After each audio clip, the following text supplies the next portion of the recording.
Leo, hi! Welcome to Mr. Queen PH at ito ang inyong weekly reading for December 30, 2024 to January 5, 2025.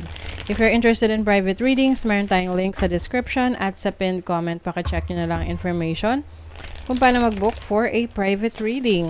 And please subscribe to our channel to show your support. Like, share this video. Comment na rin kayo kung kayo naka-resonate. And special thanks sa lahat ng mga hindi nagsiskip ng ads.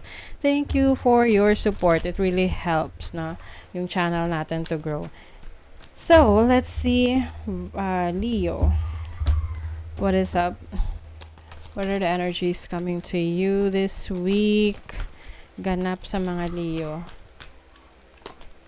Blessed. Wow. Claim the blessings. I think you are grateful, no? Grateful ka sa blessings na natatanggap mo. May mga challenges man. Still, you are in a good place. Okay? You are in a grateful place na masasabi mo na swerte ka pa rin. Yes. Treasure Island. Oh. Some of you, you might be traveling or moving to a new place. Maaring meron kayong na-acquire na property. That's why you are feeling blessed. You're also, maaring meron kang inaayos ngayon na living condition. Alam mo yung energy ng naglipat ng bahay, tapos yung bahay niya bago, ganyan, bagong gawa, tapos nagre-redecorate siya, nagre-rearrange siya ng mga furnitures, ganong klaseng energy that I'm seeing for you. It's like a new house, a new home, a new situation, na masasabi mong, thank you Lord, thank you for the blessings, thank you universe, ganyan. Some of you may mga goals kayo na na-achieve. Yung goals nyo for 2024, most of them, no? Karamihan sa kanila ay na-achieve mo, kaya you are very thankful. You are grateful for the blessings. You have the Knight of Pentacles. There's definitely financial stability sa inyo. Meron ditong new beginnings, exciting new beginnings. This can be a new project, a new business, a new career, or bago mong pag-aaralan that will bring a steady income. So, let's say, steady income pagdating sa business mo, sa trabaho mo. I also see na merong timing dito. May tumiming ka, no? Kumbaga, lahat ng mga actions na ginawa mo or karamihan sa actions na ginawa mo ngayong 2024, lahat yan well calculated. And dumating ka na dun sa point na, kumbaga nilinis mo, ni-reassess mo yung situation mo, ano yung kailangan mo na i-let go, ano yung kailangan mong hahayaan mong magstay sa'yo, na madadala mo hanggang next year. 'Di ba? It's like moving That's what I'm sensing for you. It's like moving to a new house na syempre, yung iba, hindi na nila dadalhin yung mga luma or mga bagay na hindi na nila gagamitin or kapaki-pakinabang sa kanila dun sa bago nilang bahay. So, that's what I'm seeing for you.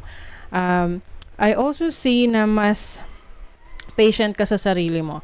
Mas patient ka sa mga goals mo. Alam mo na may mga bagay na hindi makukuha overnight. Alam mo na may mga bagay na kailangan pagtrabahuhan, kailangan ng sacrifices to make things happen. And this is something na magbibigay sa iyo ng structure pagdating ng 2025. Yung mindset na ganon, na focus on the goal, work on it, and be patient na dumating yung resulta na gusto mo. There is also a travel opportunity for you. Maaring mag-aasikaso ka ng mga papers, mga documents, mga requirements para sa business, sa travel mo, or a new job or a new career, no, na papasukin mo. I also see here na meron ka ring major decision na gagawin. This can be sa sa career path mo. Kasi yung iba sa inyo, gusto nyo mas maging creative. So, pwedeng meron kayong mga creative pursuits na gagawin, like mga creative projects, creative business that you want to try.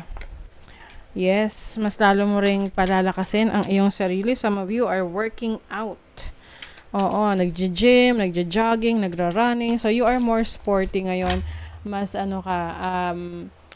conscious ka sa iyong sarili, sa fitness, no? You want to be physically fit, strong. Meron ditong curiosity about achieving power.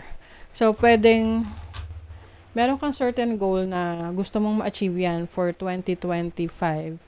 And ngayong, bago matapos yung taon, no, itong transition na to, is inaalam mo na kung paano mo yun sisimulan. And I see you achieving that if you are focused. Kasi kailangan dyan, focus ka talaga. See, may inaaral ka na, Leo.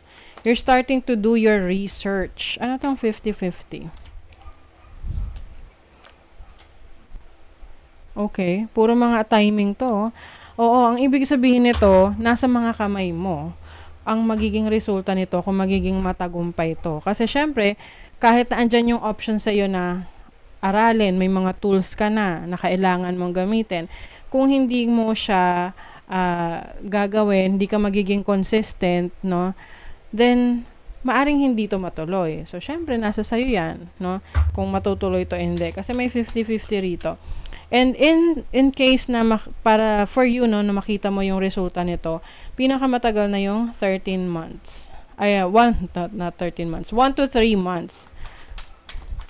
Parang next year, no? Oo. Within 1 to 3 months, bigyan mo ng chance. Ano man tong sinusubukan mong bago. Kasi, kung mamadaliin mo siya, no? Gaya nga ng sinabi ko sa inyo kanina, patience ang importante rin sa inyo this week. Kung mamadaliin mo, syempre, hindi mo makikita yung fullest potential nun. Para kang nagtanim na gusto mo agad anihin, hindi pa namumunga. 'Di ba? Okay, so, tingnan natin yung money, career, finances for Leo. Money, career, finances for Leo. O, 'di ba? May transformation, endings and new beginnings. Change is coming for a brand new you. Embrace the transformation to enjoy the progress. Sometimes change is uncomfortable, but it's worth it. So anything that is no longer serving you, let go mo na yan. And also, meron dito, pay attention, be careful sa decisions mo sa pera. Unahin mo muna yung mga needs mo bago yung wants, okay? Kasi baka mag-overspend ka kung kailan mo na kailangan yung bagay, wala ka ng pambili or wala ka ng budget para doon. So, yung mga importante muna. Sa relationship, oh my God. So, there's soulmate energy here. Maaring meron kang person na makikilala or currently, no, this is the one that you are connecting with na, kumbaga parang gusto niyang mas maging closer sa'yo. Someone is chasing you. Someone isn't over the relationship. Or, parang yung iba naman sa inyo, this can be a person from the past who will try to win you back. No? Gusto niya bumalik ka ulit. Okay, success. Today is a really good day. You are in the flow. Problems are solved quickly and easily. Helpful people show up for you. And unexpected gifts fall into your lap. Wow, ang ganda. So this week, merong success. Things are going with the flow. So embrace mo yan. I-claim mo na yan, Leo. Okay? So that is your reading, Leo. Thank you so much. Good luck and see you again.